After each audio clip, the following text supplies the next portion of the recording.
On today's episode, we're talking about how to master the least understood and least modeled leadership skill out there, accountability. And if you think you're really good at this, your team might say otherwise. Welcome to the EntreLeadership podcast from Ramsey Network, where we help you learn the proven principles for winning as a business leader. I'm your host, George Kamel, and each week here on the podcast, I sit down with some of the best leadership minds out there to talk about how to grow yourself, your team, and your profits. And I'm excited to introduce you to my guest today, Chief Technology Officer here at Ramsey Solutions, Brendan Wovchko. He gave a fantastic talk on accountability to business leaders like you at our recent EntreLeadership Summit event in Orlando. Now, here at EntreLeadership, we believe that having clear and open communication leads to trust with your team. And teams that trust each other win. That's why we're having Brendan Wovchko on today's episode to share how to communicate expectations that stick and accountability that lasts. So let's get to it. Here's our conversation. Brendan, good to see you. Good to be here. So you've become a crowd favorite at EntreLeadership events. And a few months back, you did a great talk at EntreLeadership Summit all about accountability, how to repair it, how to become a credible leader. Right. And a lot of leaders go, yeah, that sounds like a talk for someone else. Right. I don't think I need that. Yeah, I think a lot of people react that way, and it's a big part of the reason I actually talk about it. Accountability is a far harder skill than I think most people give it credit for. Like, people have a lot of false confidence around accountability. And, you know, I've been talking about it a lot in the last couple of years, and I probably won't stop talking about it. But the reality is that the hardest part about being a leader is to give to other people what you were never given, right? It's really hard as a leader to model behaviors for other people that actually haven't been really modeled for you, right? And, accountability is a skill like any other skill, right? And most of us as leaders learn those skills either through making mistakes or failing, right? And so I guess my goal when I talk about the topic of accountability is I just want to raise the overall awareness that this isn't as easy as you think. We're probably all a little bit worse at this than we think we are, right? Well, that's a good place to start. And you have a good way to kind of self-assess where you are. There's a scale, there's a spectrum, there's quadrants. I mean, there's a lot going on here. There's a whole drawing. So how do I figure out where I'm at? Right. Yeah. Well, so before we get to like the actual quadrants, talking through all that stuff, one of the things that people have a hard time figuring out is, do they actually struggle with this? Is this a problem? Right. And my kind of blanket answer is, if you're successful, you struggle at it. And the reason I say that is because, successful people don't stand in place. Like, we're always in motion. We're always moving. We're trying to grow our businesses. We're trying to lead our team really well. And if you're moving a lot, the likelihood that you are, distracted or overwhelmed or, experiencing any sort of emotions that are pretty normal to life as a business leader, the odds are pretty good that at some point in time, you have probably neglected one of your direct reporting relationships, right? For those of us that are moving fast, we're busy, we're distracted, we're overwhelmed at times. The odds that you unintentionally neglect a relationship is pretty high. Very high. Yeah, very, very high. And one of the real core problems is that as leaders, we're actually pretty bad at spotting it. Because for us in the moment, we're just moving fast. But for the folks that we're kind of unintentionally neglecting, they're just kind of sitting there and waiting for our attention, right? And so it's difficult for us to spot the neglect when we're in the middle of it. So this is about engaging with the team, creating some trust, creating credibility, so that we can all win. Right. So to kind of come back to what you were mentioning before about, the quadrants and all that stuff, the stuff I talked through. I love a good quadrant. Yeah, nothing works better on a podcast than verbally talking through a set of quadrants, right? Well, so, one of the things I walked through at Summit was just talking about like kind of the stereotypes that I see leaders fall into when it comes to accountability, right? And so maybe we just spend a second talking through those. Because I think it'd be valuable for everybody to kind of self-assess as I'm walking through it and try to identify like which quadrant or which descriptor kind of best matches them, right? The first one is that I like to talk about is the Blindsider. So the Blindsider is the leader who doesn't do a great job at setting expectations, but is very, very quick to attempt to hold people accountable, right? And so the thing that you'll oftentimes hear a blindsider say is, well, you should have known better than to do that. It's common sense, right? That's something that you would typically hear a blindsider say, right? The next one I want to talk about is called the scattered leader. And the scattered leader is really good at setting expectations. In fact, they're setting expectations all the time, but they're actually really poor at the follow through around actually creating accountability for all those expectations that got set, right? So the thing that you would probably hear a scattered leader say a lot of times is like, remind me what we talked about last time. They kind of have a problem tracking between conversations. So big on expectations, kind of poor at accountability. The third type that I encounter a lot is what I call the absentee leader. And this is the one that you really don't want to be, but if you're really honest as a leader, probably all of us have had like those absentee moments with members of our team, which is we're not setting expectations and we're not creating accountability, right? So the thing that you would probably hear, which means the team has no clue what winning looks like and if they're even heading in that direction. Yeah, a lot of people, kind of use the excuse, well, I hired you for a job, you should just kind of know what to do, right? And so that's definitely not a good setup as a leader, in terms of leading people. You got one of the poorest forms of leadership because there's not even an attempt being made on either side. Right. Yeah, it's just kind of lazy, right? So the thing that you'll hear absentee leaders say a lot of times is like, well, something feels off. A lot of times they'll kind of speak in platitudes, right? Like, well, something's not right. I really need you to lean into it and figure it out, but I can't really give you any advice or any insight or any coaching or anything like that. Very that's helpful. The absentee leader. Yeah, right. The leader that we all want to be is the credible leader. And the credible leader is a leader that's really great at setting clear expectations and really, really great at follow through in terms of, creating accountability for those expectations that have been set. So, the classic thing that you might hear a credible leader say is, hey, what's the latest and what can I do to help you? They're checking back on a really regular basis. Yeah. And when you have rhythms of that creates that credibility with the team where I know exactly where Brendan's head is at. I know his expectations. I know what he's going to ask me when we meet, and I'm prepared. Right. Yeah. And that's consistency is really, really important. Now, getting there is a different story. Right. And that's what we're all here to do today. Right. So let's dive into this. Let's start with a quick definition of accountability, because that means a lot of things to a lot of people. What's your definition? No, you're right. Yeah, when I jumped into all this, it was pretty clear that like a lot of people are just operating off a different definition, a different sheet of paper. And so here's my definition for accountability. Accountability is a repeated pattern of verifying that expectations are turning into results. Ooh, say that again. Okay, yeah. Accountability is the repeated pattern of verifying that expectations are turning into results. So like when you think about that and kind of break it down, accountability can't be a one-time thing, right? You just, or really it can't be an infrequent thing. It's got to be a frequent thing. It's not something that you do spontaneously, right? You got to have a plan, like you were mentioning a little bit just a couple minutes ago. It's got to be in a pattern and in a routine. And, great accountability can't actually happen if you haven't also mastered setting expectations really well. So why do people avoid accountability? Is this something that leaders do intentionally, or is it usually just they get busy? They're uncomfortable. It's a chicken and egg thing a little bit. I think, for a lot of us, like I mentioned earlier, it's hard to model behavior that's never been modeled for you. So I think a lot of times in real life, if the behavior of accountability hasn't been modeled for you, it's really easy to get, a little fearful of it or intimidated.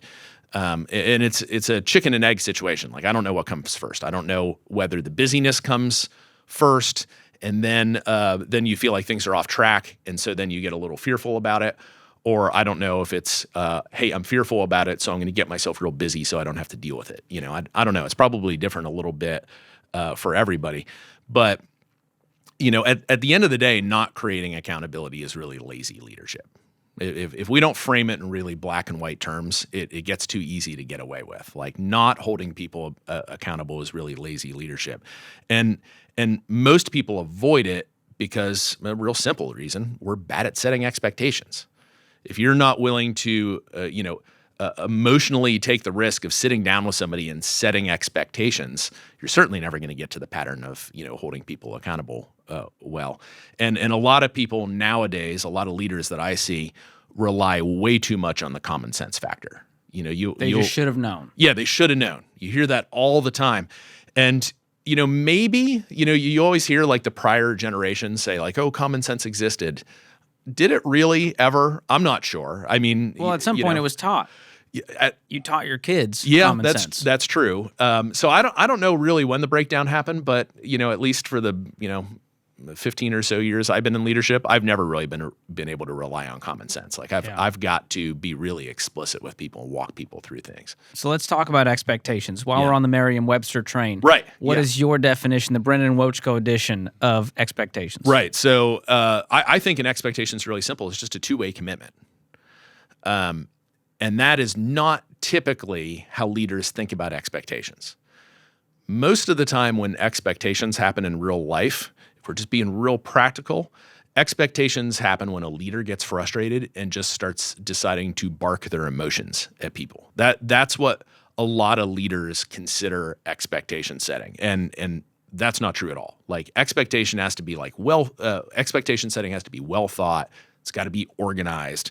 It's got to be, clear, and you've got to be collected, emotionally collected when you do it. And they have to be realistic, I imagine. Right. Yeah. Well, they have to be realistic. The other thing, Dave has said this a lot over the years, which is, you can't have an unspoken expectation. Like you actually have to speak them out in real life in order for people to get them. And probably way more times than you would like to. Yeah, it takes a lot of repetition. That has probably been one of the biggest leadership learning things for me. I don't like to repeat myself, we say a lot around here at Ramsey, leaders are repeaters. Which has really been something that I've had to adjust to over the years. I would like to think like, if I say it once, the team got it. The team that they're just going to do it. And there are situations where people will rebel a little bit, and that's why they're not doing it. But for the most part, it's not rebellion. It's just you got to repeat yourself in order to be heard. And the onus is really on us as leaders. The responsibility is on us as leaders to get buy-in on expectations when we set them too. Yeah.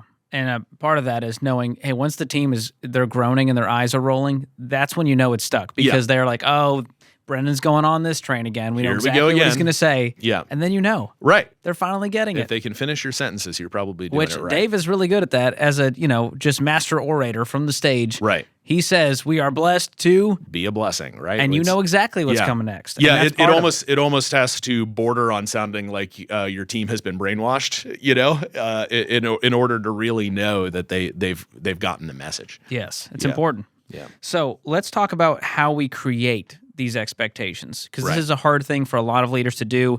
Some of them don't do it well. Right. And some of them view it as a punishment. So we want to do this the right way where the team feels seen and heard. Right. Yeah. Well, a lot of times people feel like expectations really aren't expectations. Like if you're walking into a conversation to set expectations with people, a lot of times it feels like correction, right? And I think that's one of the reasons why people avoid it. I expected you to do this and you didn't. You failed. Right. And now I feel like I'm being punished. See, what you described right there is not an expectations conversation. That is an uncomfortable conversation. And as leaders, a lot of times we get those two wires crossed in our minds. And so what we are confusing expectation for conflict. And, you don't want to do that, because if you get those two wires crossed in your head, you're not actually going to be in the practice of setting expectations. So like when you set an expectation, when you set a healthy expectation, it really should feel empowering to the other person. Like setting an expectation with someone is communicating to them that they're capable, that we see their skills, that they've got great judgment when it comes to the particular, expectation that we're setting. It should feel like an empowering conversation with people. It should be a vote of confidence, right? And if it doesn't feel empowering, you're probably not in the middle of setting expectations. If you're feeling like you're having to be corrective, The reality is that you're probably actually having an uncomfortable conversation. So you gotta pull those two things apart in your brain, or else you're never really gonna get comfortable setting expectations with people. So guide us through a way to create the right kinds of expectations that will actually stick. Right. Yeah. So, it's like I said before, it's not about like just sitting down with somebody and barking at them, right? You got to be collected. You have to, have thought things out before you set an expectation. So there's really 4 things that I try to do. I try to, I say frame, empower, measure, and commit, right? So let's do like a sentence on each one of those, right? If you're setting an expectation, you got to really frame up what it actually is. Make it really, really clear for the person to understand, right? You want to do it on like an 8th grade reading level, right? The next thing you really got to do is you got to make sure that you empower the person. They need to understand how they're empowered to go carry out the expectation. And you also need to kind of increase the radius of that a little bit. Not only do you want to empower the person that has the expectation, you want to communicate with like the broader team that person has been empowered to do the expectation, or else they might not get the cooperation and the collaboration that they want from the rest of their team, right? Third thing you got to do is you got to make it really clear how you measure the expectation. Like what does winning, what's the scoreboard? What does winning actually look like? And then the last one is commitment. And man, if I see just one thing get skipped more often by leaders than any one thing, it's, again, an expectation, is a two-way commitment, which means that in order for it to be a two-way commitment, it's more than you just saying it. The other person needs to commit to it. So you need, after you talk about it, you discuss it, you give it all the context, you have to have that paused moment where you say to the person, does this make sense? Can you repeat it back to me? Can you teach it back to me?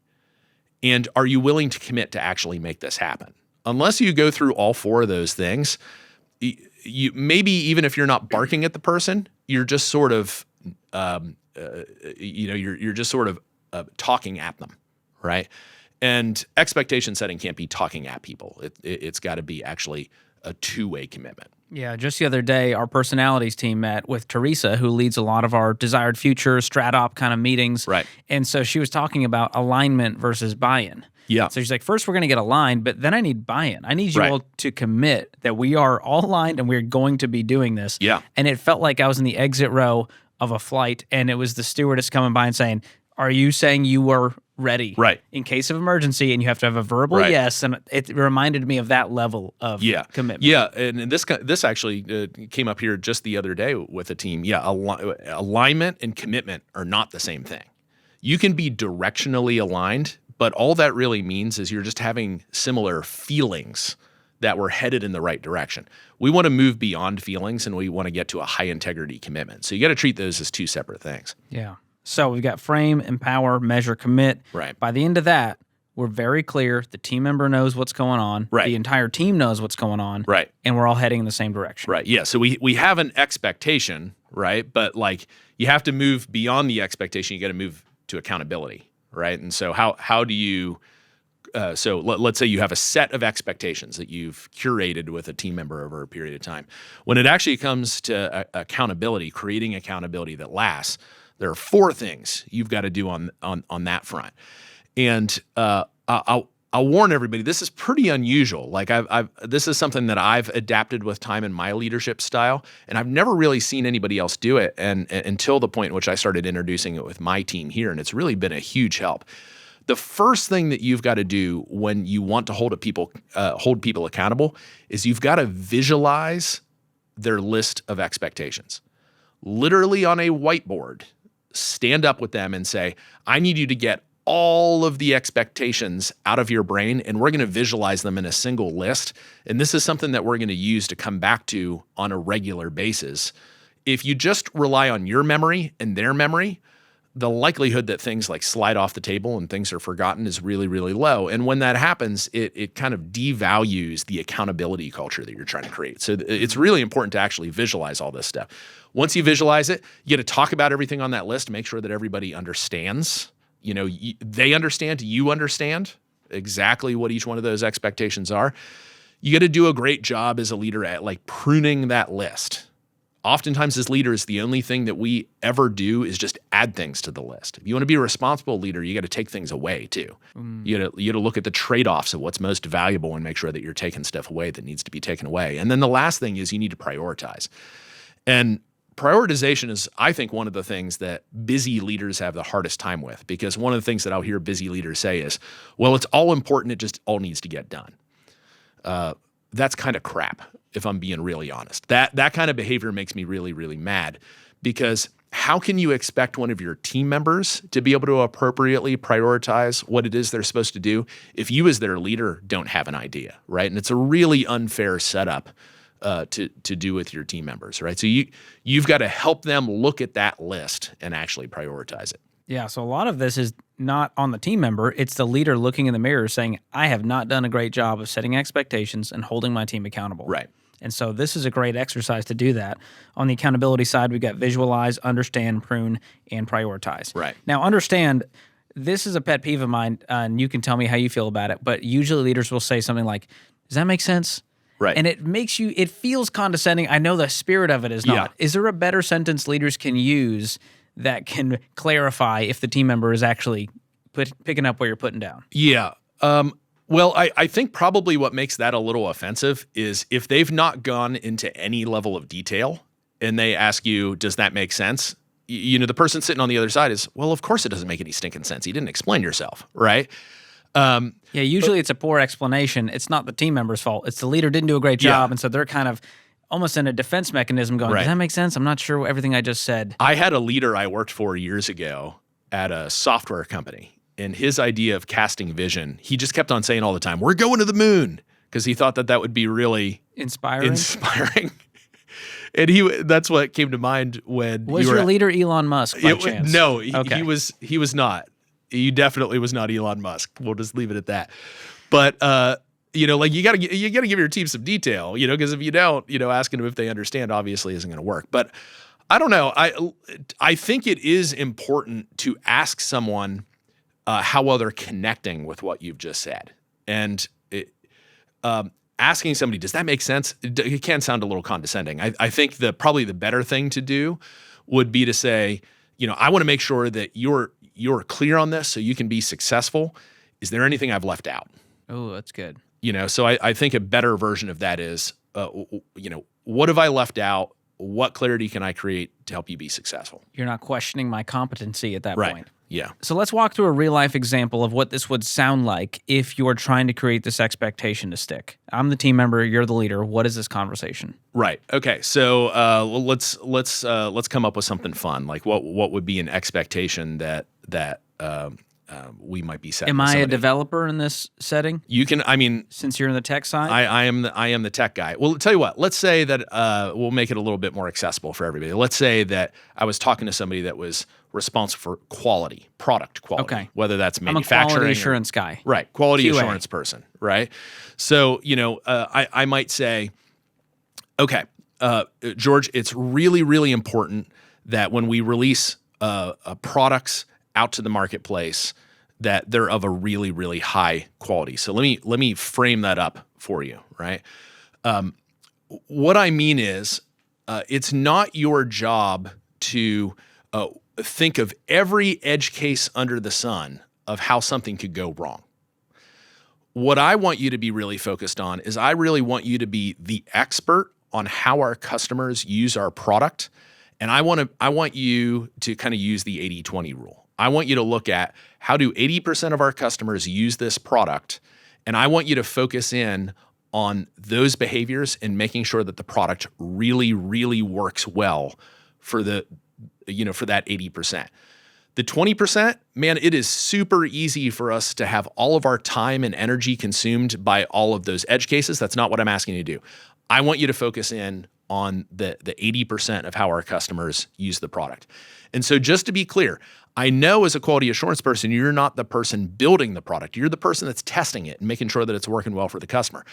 I need you to hear that you have the authority to stop the line, right? If there is something that we want to put out there that is going to not serve the customer well in that 80%, and it's gonna cause them to lose trust with us or to not accomplish the goal that we're after, you have the right. You are empowered with the rest of your team to stop the line. You can stop this from going out the door.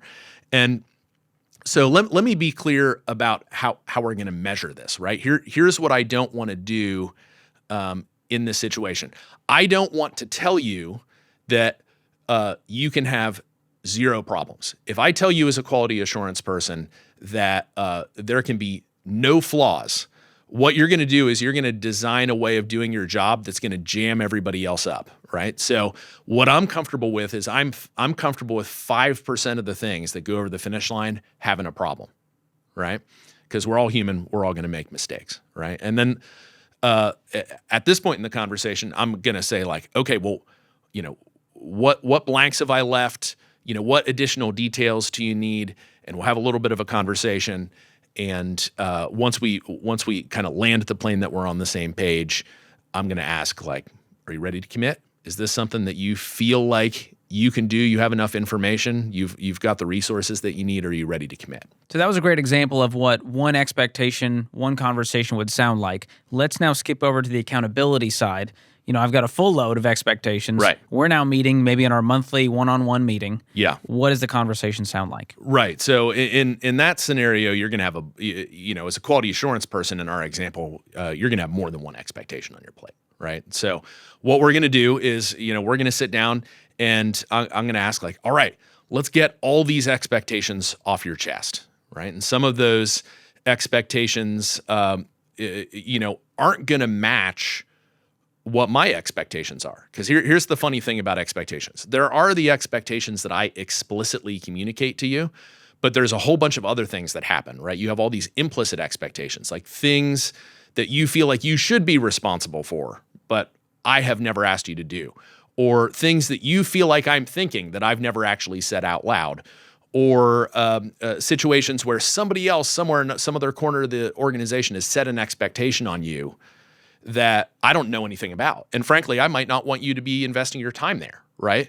So, when I'm walking through one of these accountability conversations or one of these accountability one-on-ones that I do, when I talk about visualizing all the expectations, what I'm trying to mine for there, if you're the quality assurance person, is, hey, tell me all the expectations that you feel. And I want to understand, like, which expectations do you think I have of you that you think I haven't spoken?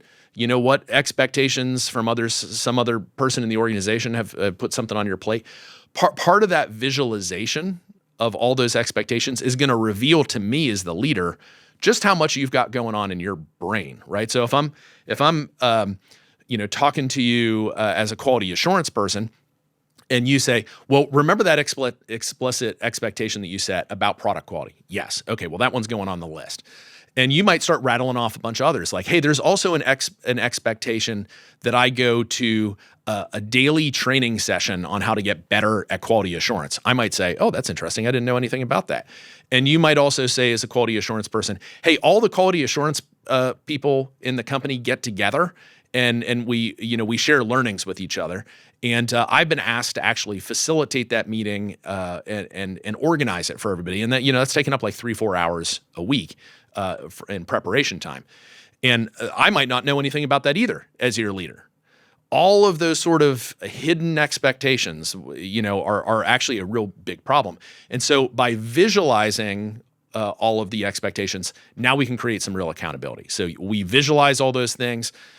Now I've gotten to a point where I understand, like, oh, interesting. I didn't know about that team meeting that you have that you're investing so much time into organizing.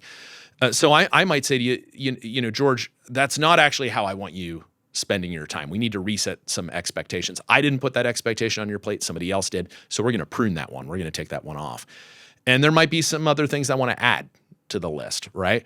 And then one of the things that I'm going to do too in terms of prioritization is that once we get all of these expectations that are explicit or implicit, visualized, we're going to go through and we're actually going to stack rank them. In a given week, you might not be able to get to all of the expectations on your plate. So which ones are really the most important ones? So I might say, you know what? Absolutely, priority number one is I want to make sure that you apply that 80-20 rule to testing the product that we're making really, really well, right? That's always your A1. Organizing that monthly meeting, I'd rather, if you have a choice between doing that or creating great product quality, I'd rather you just cancel the meeting. Help people prioritize. And see, that's what the importance of one-on-ones and looking at all this again and saying, let's look at the list. Where is it at now? Right. Are we doing a good job prioritizing and pruning? And it makes the team member go, wow, this leader really cares about me not being overwhelmed and me doing my job well. Right. Yeah, the person will actually feel like, oh, wow, this person's locked into what I'm actually doing, and they're participating in the critical thinking that's necessary in order for me to be successful at my job. And nothing you just said made me feel attacked because you never got defensive and went, why aren't you doing this? Yeah. You just started asking questions, understanding. It's just very pragmatic. Yeah, simple. Love it. So let's talk about repairing accountability. Right. It's great when everything's going well, but there are times when there are failures, as a leader, and you've got to repair accountability with a team member. Right. What does that process look like? Yeah, so it's interesting. All of us, like we opened with, we all fall into these patterns of getting busy, and we accidentally neglect somebody. So if you have neglected a relationship for a short period of time or a long period of time, the relationship doesn't need to be over, right? You can still get it back on track. You can get it going in the direction that you need it to go in.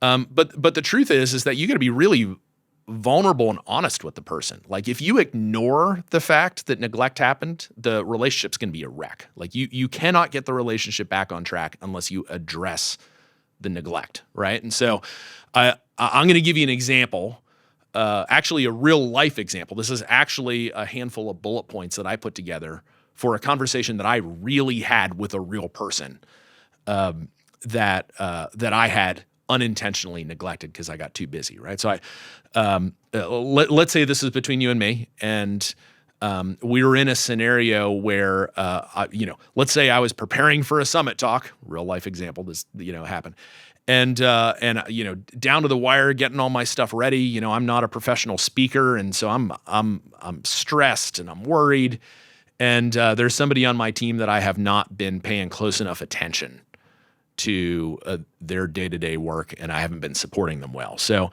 I might sit down with them and say, hey, listen, I want to have a quick conversation. I got to admit, this conversation is going to be a little uncomfortable, not because you did something wrong, but because I've done something wrong. And I need to be really honest. I've discovered a weakness in how I've been leading you. And honestly, we need to have a moment where I apologize. Like, I'm sorry, right? And the thing that I've been doing wrong is I've really neglected my obligation as a leader to be setting really clear expectations and holding you accountable. That's something that I haven't really been doing well. And honestly, since I've come to some awareness around this, I'm embarrassed and I want to fix it, right? And just having that 30-second conversation with somebody, now, like you might hear that and say, oh man, Brendan, you just fell on the sword really hard. Well, welcome to the leadership game. Welcome to the leadership game. Sometimes you have to fall on the sword hard. It's just part of it. If you've made a mistake, own it all the way, right? And so, if I say something like that to somebody, I'm going to stop real quick and say, how does that make you feel when I say this? Like, how does it make you feel when I bring this up? And every team member is going to respond positively. Like, well, hey, I really appreciate you being honest. Yeah, I have felt a little neglected. And then, at that point, you kind of move to the next part, which is talking about like, okay, well, how do we move forward together, right? And so, in this particular example, for those of us that are listening to us right now, one of the things that you can say is, well, hey, there's actually an assessment you can take. And this assessment is assessing me as your leader, not you, right? And it's around expectations and accountability. This is something that you're going to take and we're going to look at and we're going to discuss the results in terms of like how I need to improve as a leader. Is that something you'd be willing to do? Right? Pretty simple. And let me just tell you, no team member in the world is ever going to turn down the opportunity to evaluate their leader, especially if you do it in such a way where it's like opening. There's trust and it's opening and welcoming and things like that. And so here's the good news. I actually already gave you the evaluation earlier on when we talked about the blindsider, the scattered leader, the absentee, and the credible leader. And go back, listen to this podcast a couple times. In fact, I think we're going to have a download Yes. of this actual sheet of paper that you can use with your team member right in front of you that'll help facilitate this process. So go download that PDF. It'll help you out a great deal. And what I want you to do is I want you to sit down with the team member, and I want you to ask them to plot you in one of those 4 quadrants. Now, 70% of the time, here's what's going to happen. They're going to plot you as credible. And when someone does that, I want you to say to them, let's assume that credible is not an option. Where would you put me? And so if I showed you in real life my version of this, the first time I ran this with my team a while back, like 70% of my team put me in credible. I had like 2 people in, or 1 person in absentee and like 3 people in scattered. And when I came back to the team and said, let's assume credible is not an option, put me in one of the other quadrants, like 90% of everyone put me in scattered. That's what the real truth was. And so, believe it or not, despite this system being really, really simple, it will create a level of transparency and honesty with your team. It'll help you guys get to the last 10% of truth is basically what we're trying to get to. And okay, now that we know I'm a scattered leader, let's get a plan between you and me about what we're going to do about it. Like, you tell me what could I be doing to serve you better, and then I can help author the plan of how we're going to be intentional about repairing, the accountability problem that we've had. I love that. That makes accountability a two-way street. Right. And that makes the team member feel seen and heard. And I go, wow, Brendan really cares not only about me as a team member, but he wants to grow as a leader. Right. And I really respect that. Right. And the way you had that whole conversation, not once did I feel attacked. And that is super important when having these conversations, to not let emotions get the best of you. Right. Yeah, it's really easy to let happen. So as we wrap here, what does a rhythm of setting expectations and holding your team accountable look like? I know this is different for every business, but if you said, hey, here's a baseline to start. Right. So it has a lot to do with how often you do one-on-ones with your team members. For me, I do them every week. Everybody who directly reports to me, I meet with you for 30 minutes a week. And so what I do is once a month, and in fact, coincidentally, today is the day. Today is the day that I do what I call my accountability one-on-ones. So I'm going to have one-on-ones with each of my direct reports today, and we're actually going to run through this exercise of visualize, understand, prune, prioritize. That same thing that we just talked through. We're going to run that exercise out in a 30-minute meeting. Sometimes it might take a little longer than that, where we're going to review that list of visualized expectations and make sure things are still up to date, and we're both doing what needs to happen in order for the stuff on that list to get accomplished. So yeah, I do it once a month with my team. Does that take the place of that week's one-on-one? It does. Yeah. Okay. So in a given month, I do like 3 normal one-on-ones, how things going, what can I help you with, where are you encountering blockers, things that you would talk about in a normal one-on-one.